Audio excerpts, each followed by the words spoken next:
Alright, so welcome back. Sorry that it took me so long to then make this next part. When I said I was definitely going to show this to you, and I did mean it. So I'm now going to show you what it's like when you start this game as a custom character, and you choose not to play any of the actual origin characters. Basically, you just want to play your own character who encounters all the other origin characters that you can meet and have in this game. And of course, keep in mind that even though the party size is limited to 4 in the base regular version of the game, that with mods like the one I found that can change your party size, you could then make a custom character and then have all the origin characters in your party. But again, you're gonna have to make sure you have mods set up and working in order to actually make that happen. And keep in mind, you got to make sure you're careful when doing that, because that can actually cause some issues with the game, as you can probably imagine. So I talked about this before, and I want to go ahead and show this off to you guys, because just the fact that I could do this just kind of made me laugh, and I want to play this game as this as a possibility, especially when my mind started running wild with all the different possible characters and combinations with custom characters and classes that I could think of, with all these mods offering all these various different extra classes that you could make. One of my favorites that I saw was the mod that changes the Hydro class and such in this game. Oh, that's with the helmet on. Oh my goodness, put the armor back on. Although I'm sure some of the ladies would love to see Arthas without his armor on, yes. Anyways. But yes, the mod was changing the Hydro stuff class for the game into separate different subclasses that have to do with Hydro powers. And one of those that caught my attention was the Frostworn, which, as it labeled, was a Ice Paladin. And it showed a picture of the Lich King. And I immediately realized what they were saying. That this was basically the closest that they could come up with trying to play a version of basically Arthas as the Lich King. A paladin with the powers of ice and water. You know, it's called Hydro in this game, but, you know, they've tried to kind of change it to make it more viable, or rather more similar to what you would expect the Lich King to have, like Armor of Frost, Hydro Band, Chilling Touch. And of course, playing as a human, you can make it. And there are extra customization options that can give you the long, flowing, golden locks of Arthas. Yes, yes. And as you can imagine, you know, you get encourage, you get dome protection. He's got a sword and shield as if he is a paladin. But of course, you'll be gaining the powers of the Lich King and command over ice and frost and such. Now, if you're not okay with this, you can of course go ahead and change it. Hydro Sophis is what the mod is called. It's a class overhaul. Increases all water damage that you deal, and any vitality, healing, or magic restoration that you cause. Just keeps buffing it up. You can, of course, change this if you want. If you don't want to stick with this pre-setup starting stuff, you can, of course, go ahead and change some of your initial starting skills and pick up some other ones that are part of this class, such as Bubble Beam, Rain, Hydro Band, Restoration, Hail Strike. Those are just some of the first initial ones, and then, of course, you can be able to add those as you progress through the game, or just go ahead and add them with mods once you do the one that lets you add more talent points and stuff like that. The default talent that you get when you pick this class is, of course, as you would expect, something having to do with the Lich King, called Ice King. A character with Ice King has an extra 15% water resistance, but takes 15% penalty to fire resistance. Additionally, the maximum water resistance is raised by 10. It's also incompatible with Demon. So this is the one you get by default. Again, you don't have to keep this. You could remove it and then pick something else if you want, but I'll just go ahead and, that's the one you get, so let's go ahead and stop. Now, as far as tags, of course, because you're playing a custom character, you can then choose how you want your character to be by picking a couple ones that you want specifically. The other origin characters will have their own tags, but your custom character can then pick ones. Because I'm playing an Arthas-based character, I was like, well, he, of course, is a noble. We all know this. And then I was kind of going back and forth between the other ones. I was like, I could say he's a soldier because he trained to be a soldier and then trained to be a paladin, so I would say soldier as well. Instruments doesn't really matter, honestly. So, anyways, I've named him Arthas Jr. because I think I already have a character named Arthas, so there we go. We'll go ahead and skip that. And I am now going to show you what it is like to go through this initial portion as a custom character. So, still a bit groggy, are we? Don't worry, the sedative will wear off soon enough. Easy now, no need to hurry. Get your bearings and report to me upstairs.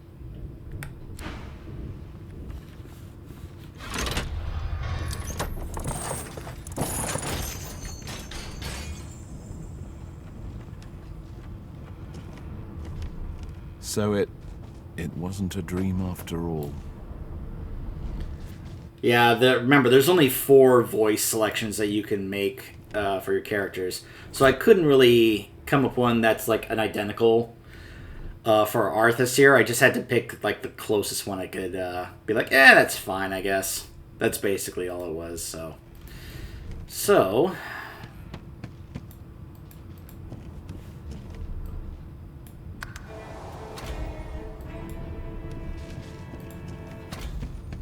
Why, you're looking a bit more chipper. Yes, looks like that collar fit. There you are. Not too tight, I hope. The collar, I mean. Oh, in the meantime, your next stop will be Magister William. All passengers have to be registered in the ship's manifest. And he's the... You'll find him on the other side of this deck, in the officers' quarters.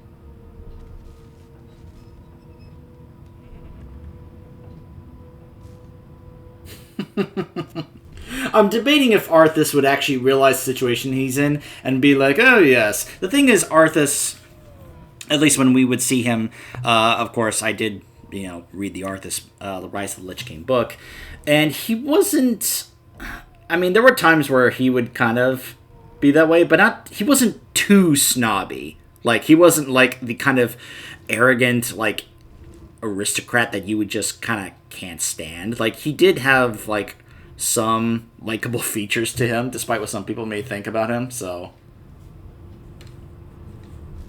Why, for my peace of mind, of course. Why don't you try casting one of those source spells of yours?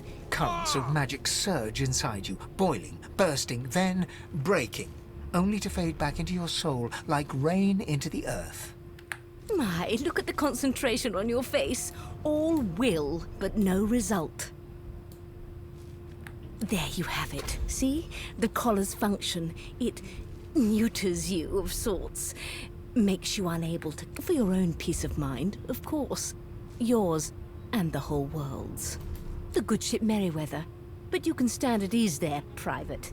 You do realize you're not in the army here, don't you? Index fingers pressed to her lips, she pauses a moment to give you a scrutinizing gander. My word, you do seem a bit befuddled, don't you? Perhaps I was a bit too generous with that sedative. Oh, well, I'm sure you'll soon gather your wits. Most likely. Eventually. In the meantime, all you need to know is that we're en route to Fort Joy. A new life awaits, and if you're a particularly good boy, perhaps a cure as well. An end to Source. For good.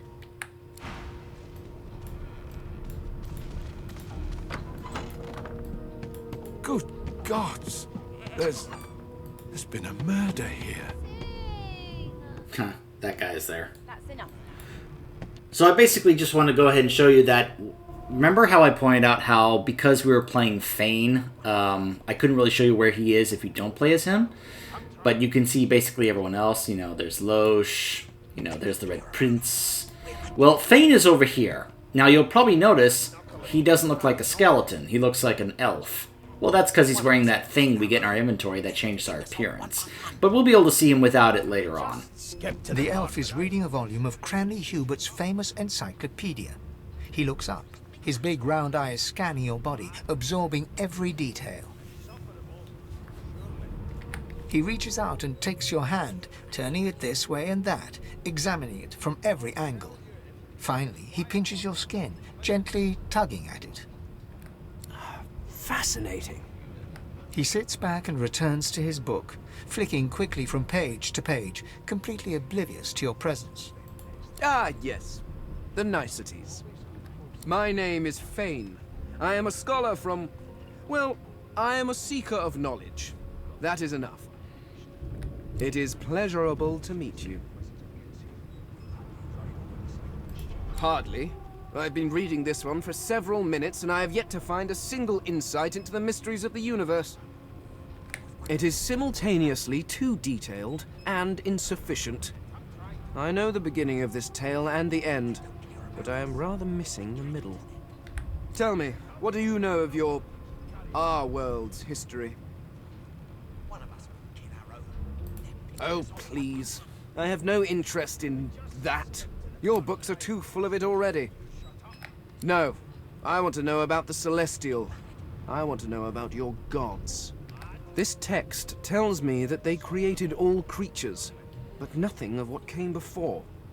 Where did these gods come from? Who are their people? Where are the others of their kind?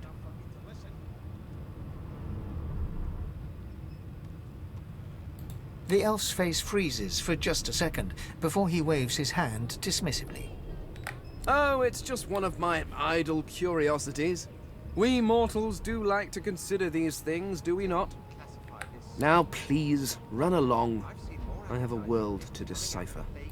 No amount of pestering will get the elf to take his eyes off his book or respond to your questions. Unacceptable. I've never dined on anything less than a dozen-course dinner, and I don't intend to do away with the custom. Oh, I love that actor. Murder, Your Majesty. I didn't realize until later that that's the same guy who voices one of the male Inquisitors in Dragon Age Inquisition. Here to register, sir. Good, good. Magister Williams is just about done with the last passenger. You faring okay so far? Trust me, with Bishop Alexander in charge, things... You head on it! Never thought you'd end up in prison. Standing at the center... So you would... Yes, I did. She turns... There are other... I've shown you guys this before. Go and fetch Magister Siwan. We need to do more than collar this maniac. We By all means. She reaches... I'm just... Subdue... She smiles. Press.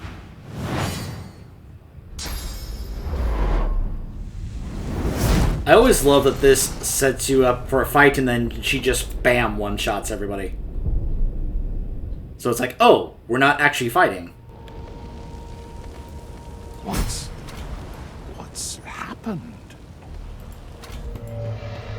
So then if you go over here, you'll notice Fane isn't there.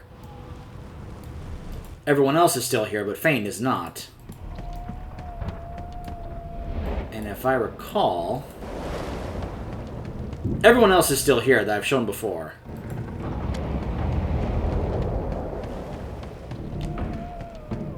Of course, the Red Prince is there as well.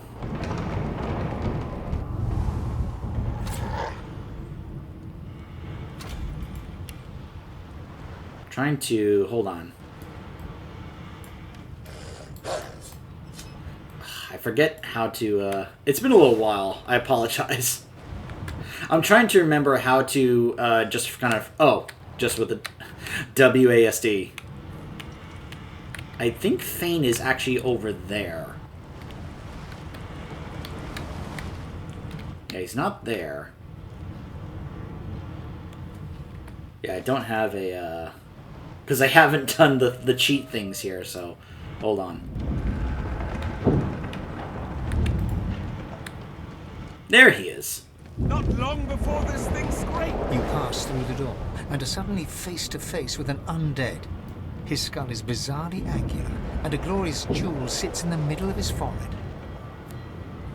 The skeleton is quickly leafing through a volume of Cranley Hubert's famous encyclopedia, muttering to himself. No, no, no! What damn fools record knowledge on a pulped tree? It catches fire, it turns into must when wet, it cannot even resist acid! No wonder they're so bloody ignorant. The skeleton looks up and notices you for the first time. Oh, it's you. Shouldn't you be running and screaming or some such? The skeleton groans and looks back to his book, frantically flipping from page to page. I know your god did not gift you with much, but kindly used the little you were given. Do you look at me and think, why yes, there is someone with organs enough to drown? Trifling matters like water and poison do not concern me. No, Damp robes are the most I have to fear. Once this glorified skiff hits the sea floor, I will simply walk to shore. Whereas you, I believe, have lifeboats to pointlessly squabble over. The skeleton holds up his book in one quick, frustrated movement. I am trying to discover if there is anyone worth saving. And I will be damned if I let the lives of some mayflies get in my way. Go on, go. Swim or drown or do whatever takes your fancy. I have a book to read. And so then basically you go through the rest of the portion to get out of the ship and save everybody and land on the ship or land on the island where Fort Joy is, and then kind of go through the initial portion. Basically the main difference between playing as a custom character and playing as an origin character, especially if you... And it's gonna depend if you have mods or not. If you are playing an origin character, just base game, without the mods, like if you have all the DLC and Definitive Edition, all that, but no mods, remember, you are restricted to 4 characters per party, for your party. So, if you play a custom character, you will then only get 3 origin characters in your party. If you play one of the origin characters, you will then get to have 4 origin characters in your party because you're playing one of them. You'll get to experience what's like actually playing as them.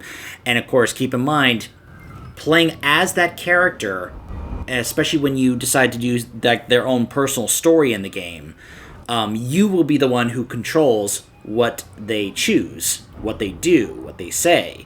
Whereas if you're not controlling them and they're just in your party, they will do things on their own for the most part. Now, you can switch control of a character in your party, and sometimes that can change that, but sometimes it cannot, especially if you are continuing to control the character you picked, and then you initiate like a conversation with somebody that's part of that character's story, and if you're not controlling them, they do make the choices themselves.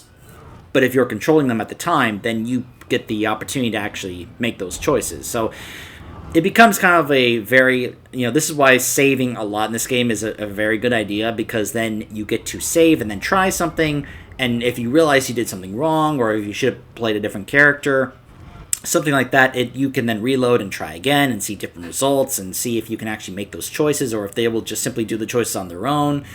So it's one of those things where you try to figure out what exactly you're wanting to experience. How do you want your experience to be? Do you want to experience it through the eyes of one of the origin characters, or do you want to experience it through the eyes of your own personal custom character that you're playing as with these other people in your party? And again, just a reminder, if you get mods like I did, you'll be able to actually have everyone in your party. So, yeah, that's something to consider. So that is basically my full look here for the initial starting experience for Divinity Original Sin 2.